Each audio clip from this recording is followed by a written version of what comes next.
नमस्कार। आकाशवाणी से प्रस्तुत है समाचार प्रभात।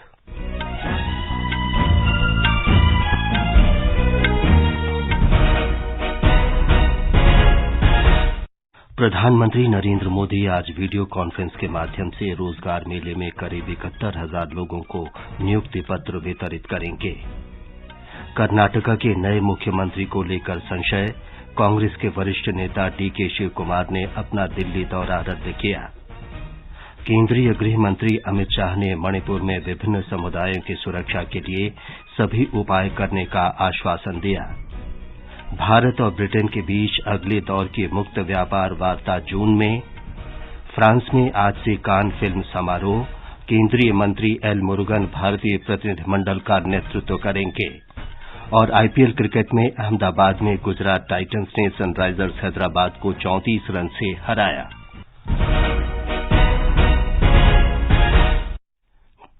समाचार प्रभात के साथ मैं विमलेंदु पांडे। प्रधानमंत्री नरेंद्र मोदी आज 71,000 व्यक्तियों को वीडियो कॉन्फ्रेंस के माध्यम से नियुक्ति पत्र वितरित करेंगे। इस अवसर पर प्रधानमंत्री नए कर्मियों को संबोधित भी करेंगे। ये रोजगार मेला देश भर के 45 स्थानों पर होगा। केंद्र सरकार के विभागों के साथ साथ राज्य सरकारों और केंद्र शासित प्रदेशों में ये भर्तियां की जा रही हैं। एक रिपोर्ट। देश भर से चुने गए इन कर्मियों को विभिन्न पदों पर नियुक्त किया जाएगा। इनमें ग्रामीण डाक सेवक, कमर्शियल कम टिकट क्लर्क, जूनियर क्लर्क कम टाइपिस्ट, जूनियर अकाउंट्स क्लर्क, सहायक अनुभाग अधिकारी, कर सहायक, निरीक्षक, नर्सिंग अधिकारी, प्रधानाचार्य और असिस्टेंट प्रोफेसर के पद शामिल हैं। रोजगार सृजन को सर्वोच्च प्राथमिकता देने की प्रधानमंत्री की प्रतिबद्धता पूरी करने की दिशा में ये रोजगार मेला एक प्रयास है।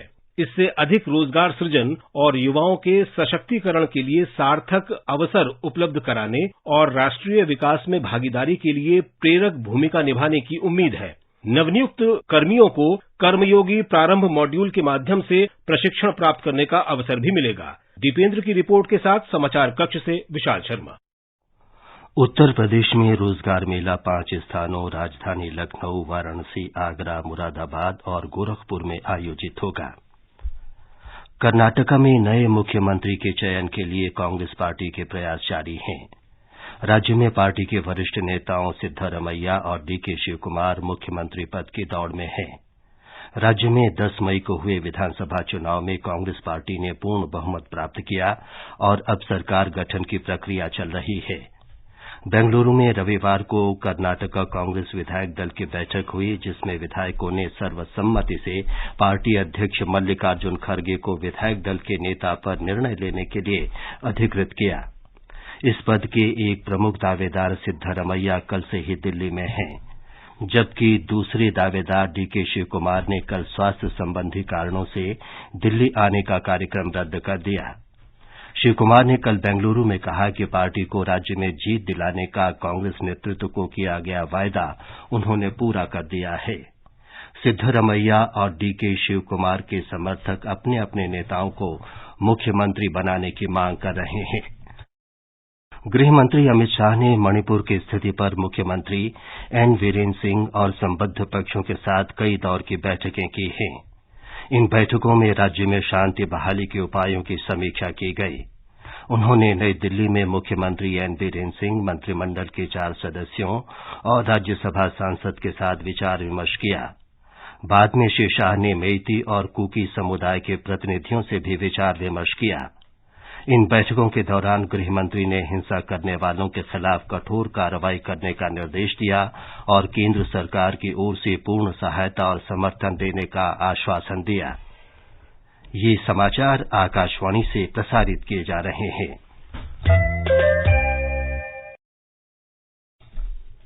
समाचार प्रभात में आपका फिर स्वागत है।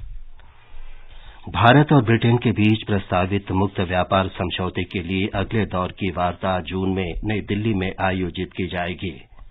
विदेश व्यापार के महानिदेशक संतोष कुमार सारंगी ने नई दिल्ली में पत्रकारों को संबोधित करते हुए कहा कि इस वार्ता को पिछले वर्ष दीपावली तक पूरा होना था, लेकिन अलग अलग कारणों से तारीख आगे बढ़ गई। उन्होंने कहा कि दोनों देश इस बातचीत को शीघ्रता से पूरा करने पर ध्यान केंद्रित कर रहे हैं। श्री सारंगी ने आशा व्यक्त करते हुए कहा कि विचार विमर्श का 10वां दौर 5 से 9 जून तक आयोजित होगा। श्री सारंगी ने G20 के बारे में बताया कि व्यापार और निवेश कार्यकारी समूह की दूसरी बैठक 23 से 25 मई के बीच बेंगलुरु में आयोजित होगी। भारत की G20 अध्यक्षता के तहत ऊर्जा परिवर्तन कार्यकारी समूह की तीसरी बैठक कल मुंबई में शुरू हुई। 3 दिवसीय बैठक में G20 सदस्य देशों, विशेष आमंत्रित देशों और अंतर्राष्ट्रीय ऊर्जा एजेंसी, विश्व बैंक और भारतीय विश्व ऊर्जा परिषद जैसे अंतर्राष्ट्रीय संगठनों का प्रतिनिधित्व करने वाले 100 से अधिक प्रतिनिधि भाग ले रहे हैं। एक रिपोर्ट। एक प्रेस वार्ता को संबोधित करते हुए ऊर्जा मंत्रालय के सचिव आलोक कुमार ने कहा कि हमारा लक्ष्य भारत की नवकरणीय ऊर्जा क्षमता को 2030 तक 500 गीगावाट करना है। कोयला मंत्रालय ने कोयला सचिव श्री अमृत लाल मीणा के मार्गदर्शन में कल ऊर्जा स्रोतों में बदलाव के लिए न्याय संगत रोड मैप विषय पर एक सेमिनार का आयोजन किया। सेमिनार में न्याय संगत बदलाव से जुड़ी प्रमुख चुनौतियों और अवसरों पर व्यापक विचार विमर्श किया गया। प्रार्थना, आकाशवाणी समाचार, मुंबई। अगले महीने होने वाली प्रधानमंत्री नरेंद्र मोदी की अमेरिका यात्रा से पहले अमेरिकी विदेश मंत्रालय के प्रमुख उप प्रवक्ता वेदांत पटेल ने कहा है कि अमेरिका को इस अवसर की प्रतीक्षा है और इससे दोनों देशों के बीच व्यापार तथा सुरक्षा जैसे मामलों में सहयोग बढ़ेगा। उन्होंने ये भी कहा कि प्रधानमंत्री मोदी की यात्रा स्वास्थ्य और जलवायु परिवर्तन से संबंधित साझा वैश्विक चुनौतियों से निपटने में महत्वपूर्ण भूमिका निभाएगी। Our partnership with India is one of our most consequential relationships, and we work closely with India on a number of vital priorities. And the state visit is an opportunity to deepen some of these partnerships, whether it be ensuring a free and open Indo-Pacific and ensuring that it is a region that is more connected, more prosperous, more secure, and more resilient. Obviously, between India and the United States, there exists an opportunity to deepen trade issues, security partnerships. There's an opportunity to address some shared global challenges like global health and addressing the climate crisis. France में आज से 76वां कान फिल्मोत्सव शुरू होगा। फिल्मोत्सव का शुभारंभ Johnny Depp की film Jian do बैरी के world premiere से होगी। सूचना और प्रसारण राज्य मंत्री डॉक्टर एल मुरुगन इस 12 दिवसीय फिल्मोत्सव में भारतीय प्रतिनिधिमंडल का नेतृत्व करेंगे।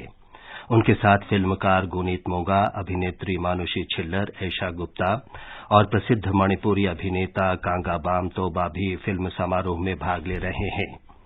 केंद्रीय सूचना और प्रसारण मंत्री अनुराग सिंह ठाकुर एक वीडियो संदेश के जरिए उद्घाटन समारोह को संबोधित करेंगे। सिक्किम आज अपना 48वां स्थापना दिवस मना रहा है। 16 मई 1975 को सिक्किम भारत का 22वां राज्य बना था। राज्य दिवस के अवसर पर गांगटोक के चिंतन भवन में विशेष कार्यक्रम का आयोजन किया गया है। इसमें राज्यपाल लक्ष्मण प्रसाद आचार्य और मुख्यमंत्री पीएस तमांग उपस्थित रहेंगे। आईपीएल क्रिकेट में आज शाम 7:30 बजे लखनऊ सुपर जायंट्स का मुकाबला मुंबई इंडियंस से होगा। ये मैच लखनऊ के अटल बिहारी वाजपेयी एकाना क्रिकेट स्टेडियम में खेला जाएगा। प्रतियोगिता में कल गुजरात टाइटंस ने सनराइजर्स हैदराबाद को 34 रन से हरा दिया। प्रधानमंत्री नरेंद्र मोदी की सरकार इस महीने अपने कार्यकाल के 9 वर्ष पूरे कर रही है।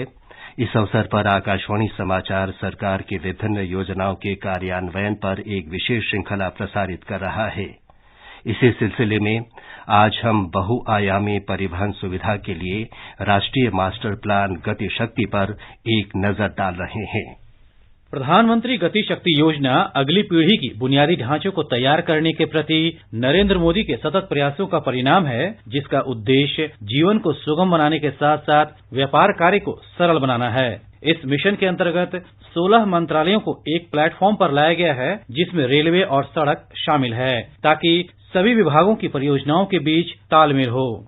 प्रधानमंत्री नरेंद्र मोदी ने इस साल मार्च में प्रधानमंत्री गति शक्ति राष्ट्रीय मास्टर प्लान के अंतर्गत अवसंरचना और निवेश पर आयोजित एक वेबिनार को संबोधित करते हुए कहा था कि पीएम गति शक्ति भारत के बुनियादी ढांचे और इसके मल्टी मॉडल लॉजिस्टिक का स्वरूप पूरी तरह से बदल देगा। हम इंफ्रास्ट्रक्चर निर्माण को देश की इकोनॉमी का ड्राइविंग फोर्स मानते हैं। इसी रास्ते पर चलते हुए भारत 2047 तक विकसित भारत होने का लक्ष्य को प्राप्त करेगा। पीएम गति शक्ति नेशनल मास्टर प्लान की बहुत बड़ी भूमिका है। गति शक्ति भारत के इंफ्रास्ट्रक्चर का, भारत के मल्टी मॉडल लॉजिस्टिक्स का कायाकल्प करने जा रहा है। ये इकोनॉमी और इंफ्रास्ट्रक्चर प्लानिंग को, डेवलपमेंट को एक प्रकार से इंटीग्रेट करने का एक बहुत बड़ा टूल है। प्रधानमंत्री गति शक्ति पहल के अंतर्गत पिछले 1.5 वर्षों में 200 परियोजनाओं को मंजूरी दी गई। इसके अलावा 5,14,000 करोड़ रुपए की परियोजनाओं का मूल्यांकन किया गया है। गति शक्ति योजना के जरिए युवाओं को रोजगार के अवसर प्राप्त होंगे और अर्थव्यवस्था को गति मिलेगी। दीपेंद्र कुमार, आकाशवाणी समाचार, दिल्ली। देश के कई हिस्सों में कुछ दिनों के दौरान अधिकतम तापमान बढ़ने की संभावना है। मौसम विभाग ने कहा है कि अगले 2 से 3 दिनों के दौरान पूर्वी तट पर लू की स्थिति बनी रहने का अनुमान है। इस बीच अगले 5 दिनों के दौरान पूर्वोत्तर राज्यों में बारिश का अनुमान है। अरुणाचल प्रदेश में आज और कल कुछ स्थानों पर तथा असम, मेघालय, नागालैंड, मणिपुर, मिजोरम और त्रिपुरा में 19 मई तक तेज बारिश हो सकती है। 19 मई तक असम और मेघालय में भी कुछ स्थानों पर बहुत तेज बारिश होने की आशंका है।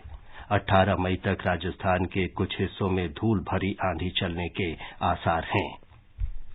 ये समाचार हमारी वेबसाइट newsonair.gov.in/hindi पर भी उपलब्ध हैं।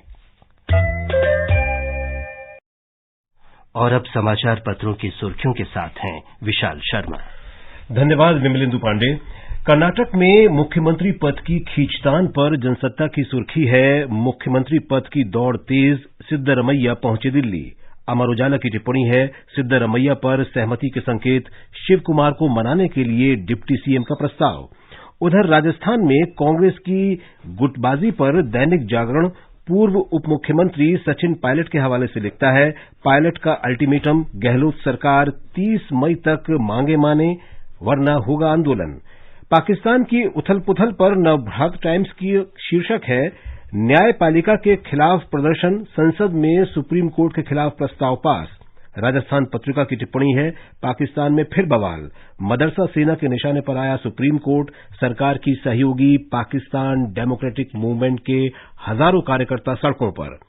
थोक महंगाई घटने पर जनसत्ता का कहना है, भोजन सामग्री और ईंधन की कीमत घटने से थोक महंगाई हुई कम, लगातार तीसरे महीने निर्यात घटा, अप्रैल में व्यापार घाटा 20 महीने के न्यूनतम स्तर पर। उधर हिंदुस्तान चुनौती शीर्षक से लिखता है, दाल और दूध के दाम काबू में नहीं। दैनिक भास्कर का कहना है, घटेगी रिटेल महंगाई, ब्याज दर बढ़ने की आशंका समाप्त। हिंदुस्तान की खबर है, देश में डॉक्टरों को मिलेगी विशिष्ट पहचान संख्या यूआईडी। अब राज्य चिकित्सा परिषदों के साथ ही राष्ट्रीय चिकित्सा आयोग में पंजीकरण कराना होगा। केंद्र सरकार ने अपने अस्पतालों और सीजीएचएस के डॉक्टरों को जेनेरिक दवाएं लिखने को कहा, ऐसा न करने पर होगी कार्रवाई। अस्पताल में प्राइवेट दवा कंपनियों के प्रतिनिधियों को नहीं आने का दिया निर्देश। अमर उजाला की खबर है, मातृत्व अवकाश 6 से बढ़ाकर 9 महीने करने पर करें विचार। नीति आयोग की सदस्य ने सरकारी और निजी क्षेत्र को दी सलाह। भारत वैतनिक मातृत्व अवकाश के मामले में दुनिया में शीर्ष देशों में शामिल, अभी तमिलनाडु में है ये प्रावधान।